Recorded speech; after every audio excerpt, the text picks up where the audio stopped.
Assalamualaikum warahmatullahi wabarakatuh. Alhamdulillahirrahmanirrahim. Wassalatu wassalamu ala asyrafil anbiya'i wal mursalin wa ala alihi wa sahbihi ajma'in. Saya ni pembentang yang terakhir Dia ada dia punya disadvantage dia. Pasal saya nak cakap, dua orang dah cakap. Tapi ada juga advantage dia. Yang terakhir ni kalau saya cakap, orang lain tak boleh pindah lagi. Saya baca buku Dr. Siddiq ni satu hari. Dan sebenarnya saya dah terbiasa dengan bacaan-bacaan popular. Bila saya baca buku Datuk Siddiq Fadil, baru saya tahu yang sebenarnya bukan popular saja yang penting buku-buku ilmiah seperti ini perlu kita baca, dan dia memberi gambaran baru, persepsi baru tentang saya, terutama mengenai sastra, penerbitan termasuk khabar. Di tempat saya bekerja tu kita terbitkan sebulan lebih antara 15 hingga 20 buku. Kita ada beberapa syarikat penerbitan buku di bawah kumpulan media Karang Kerap ini. Kalau saya cakap banyaknya tak jadi ulah buku, jadi publicity Karang Kerap. Tapi saya nak beritahu, buku-buku yang kita terbit itu sebahagian besarnya adalah novel, bacaan umum, dan buku ini popular lah. Kalau sebut Ombak Rindu itu seluruh Melayu gempar. Buku saya tu, dia punya penulis dia dapat royalty pun beratus-ribu, dan filem itu pungut kutipan dia 12.3 juta takat hari ini. Dan saya percaya buku yang berbahagia Datuk Dr. Siddiq Fadil ini, dia tidak akan sepopular Ombak Rindu, Adam dan Hawa atau lain-lain buku terbitan Alaf 21. Tetapi membacanya, kemudian memahaminya selama satu hari itu, saya mendapati walaupun buku ini tidak setebal novel-novel yang saya terbitkan, ia syarat dengan ilmu dan memberi kesedaran baru pada saya tentang persepsi Melayu yang saya selama 58 tahun ini mengaku sebagai salah orang darinya. Bila saya baca, actually I'm not a real Malay macam yang Dr. Siddiq nak. Dan saya percaya yang di sini pun kalau membaca buku ini daripada bab 1 hingga bab 13, kita sedikit sebanyak akan tersentuh bahawa kita bukanlah Melayu seperti yang disebut oleh Hang Tuah. Takkan Melayu hilang di dunia. Saya ingat kalau Hang Tuah masih hidup, lebih-lebih lagi kalau dia berada di dewan ini, dia akan menangis terseduh-seduh melihat Melayu sekarang. Kalau kita tengok dewan ini pun yang boleh muat 300-400, yang datang 100. Ini Melayu yang barangkali Hang Tuah masih pandang lah. Sebab Melayu-Melayu yang tidak datang itu, for whatever reason, dia sudah hilang jati diri Melayunya.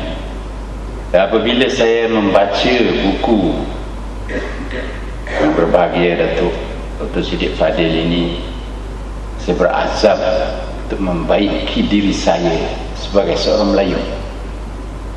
Dan ialah Hang Tuah pun dia, sebenarnya Hang Tuah sentiasa ada sebab untuk berasa sedih kalau dia ada di sini. Kita ambil perkara yang paling mudah, yang disentuh dalam salah satu bab dalam buku ini mengenai bahasa.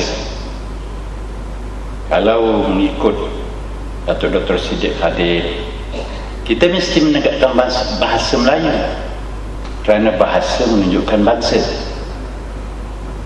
Tetapi apakah, di mana kita boleh tanya kita sendiri. Dan saya bekerja setelah lebih 20 tahun di sebuah syarikat penerbitan Melayu yang kebanyakan majalah kita penerbitan berbahasa Melayu. Tetapi di mana sebenarnya bahasa Melayu kita sekarang? Di Karangkerak betul lah, oleh kerana majalah kita semua majalah Melayu tubik dalam bahasa Melayu. Waktu pun setengah-setengah tu bahasa Melayu, bahasa rojok. Ada majalah kita yang menggunakan bahasa. Apa alasan dia menggunakan bahasa rojok? Oh, sebab orang suka makan rojok. Kita pun guna bahasa rojok. Dan kalau kita, sebahagian dari majalah saya, bukan semua, kita ada 32 majalah sekarang, hanya 1-2 saja yang masih kita gunakan. Itu bahasa rojak kita tidaklah seteruk. Kita setakat guna perkataan, kalau cantik kita panggil cun, itu saja. Kalau nakal kita panggil bebek, itu saja. Tidak seperti bahasa-bahasa rojak lain yang dipopularkan oleh media-media arus perdana dan lebih-lebih lagi media elektronik. So kalau orang tua hidup ni galing kepala dia, tak ada sebab dia nak dengar siaran-siaran tidak lagi berbahasa Melayu. Maaf, saya cakap kadang-kadang telo balik ni, saya boleh cakap baku kadang-kadang kita telo gitu. Macam mana saya 30 tahun nikah dengan orang Pantai Timur, orang makan budu, saya juga budu. Jadi lidah saya lebih pada lidah Pantai Timur. Tetapi hakikatnya ialah bahasa Melayu telah semakin hari semakin terpinggir.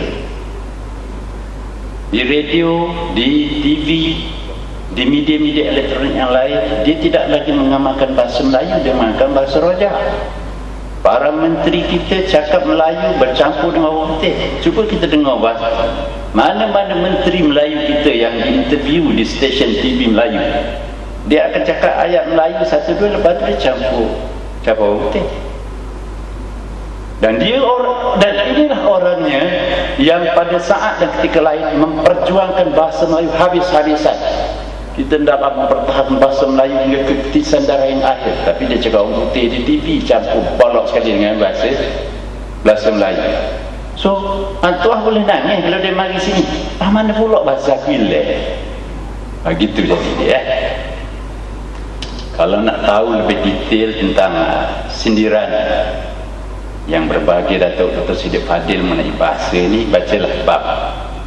Tajuk bab tu ilmu bahasa dan pembangunan bangsa. Tapi dia punya kesimpulan dari bab itu, kalau kita tidak menegakkan bahasa kita, kita tak sadar mimpi nak jadi bangsa Melayu itu bangsa yang bermartabat ya. Satu lagi juga mengenai bahasa, tapi lebih menjurus kepada sastra. Kalau ikut dalam bab ini, dulu-dulu ni peranan sastrawan, termasuk wartawan, ilmuwan, sangat penting dulu-dulu. Orang hormatkan pensyarah, orang boleh basuhkan tangan pensyarah kerana dihormat. Bab ni saya pun terharu baca sebenarnya ya. Sebab beberapa guru saya telah meninggal dunia. Saya tak sempat lagi nak membasuhkan tangan dia ya.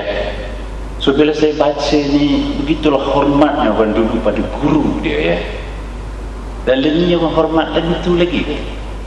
Adakah anak-anak kita pada masa hari guru dibawa sekutu bunga ke sebuah tembok ke guru dia? Tak ada.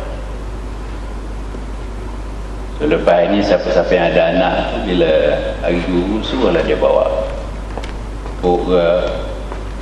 suruh buat apa ke guru sebagai tanda terima kasih cikgu telah mengajar kita.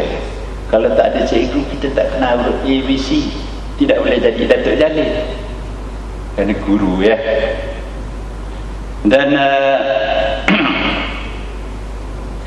sastra dulu ditulis oleh penulis-penulis zaman silam. Dia telah membentuk pribadi bangsanya. Di tempat kita pun sedikit sebanyak kita punya sastrawan, wartawan, ilmuwan ada memainkan peranan dalam menyemarakkan semangat perjuangan menegakkan negara ya dulu. Tapi lately saya ingat kalau kita ambil sastra pesih orang semakin tidak berminat. Tak ada orang baca buku sastra kecuali untuk lulus kertas bahasa Melayu sastra dalam STBM, lain-lain majalah hasil seni sastra itu dia lebih dibuat untuk menang hadiah sastra, tapi sasaran pembacaannya sedikit sekali. Adapun yang banyak membaca adalah novel-novel terbitan saya. Tidak ada sangat nilai pembentukan jati diri, lebih kepada khayalan.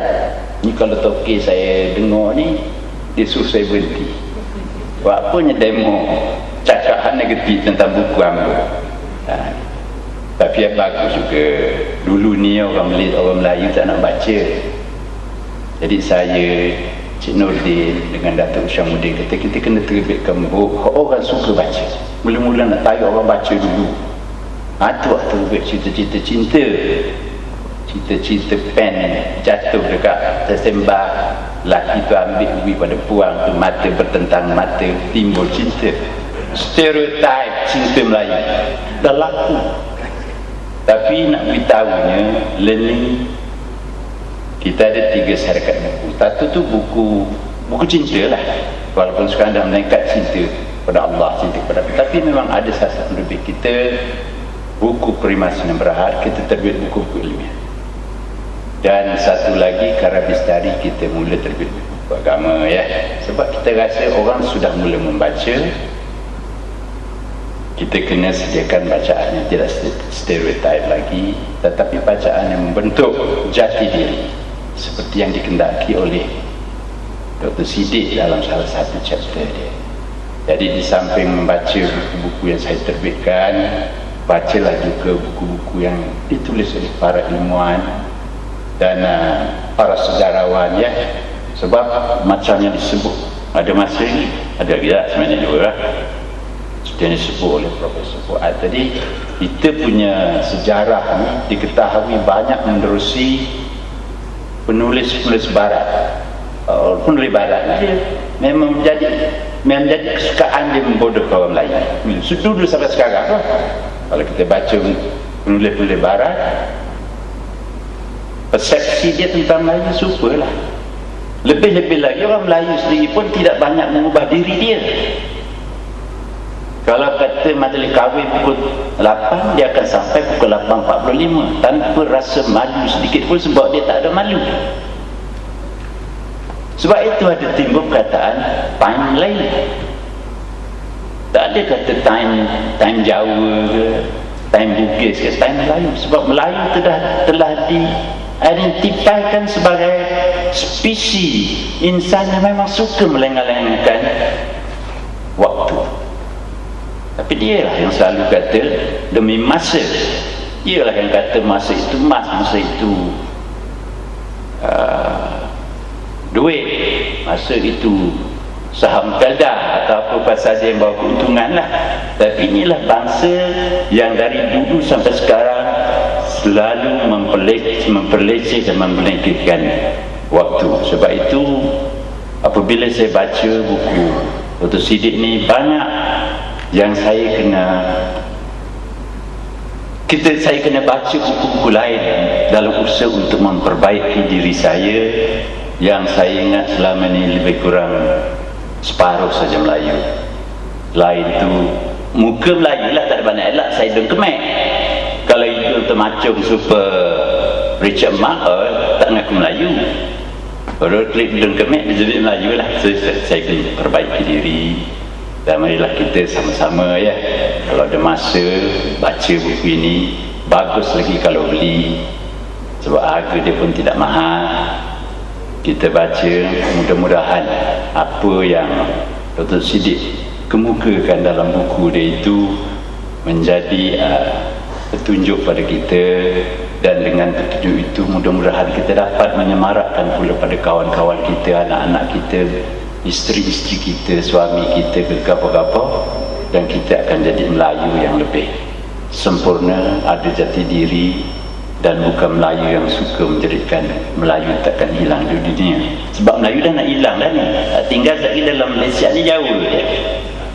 Jadi dengan itu saya ucapkan terima kasih kepada pihak penganjur. Assalamualaikum warahmatullahi wabarakatuh.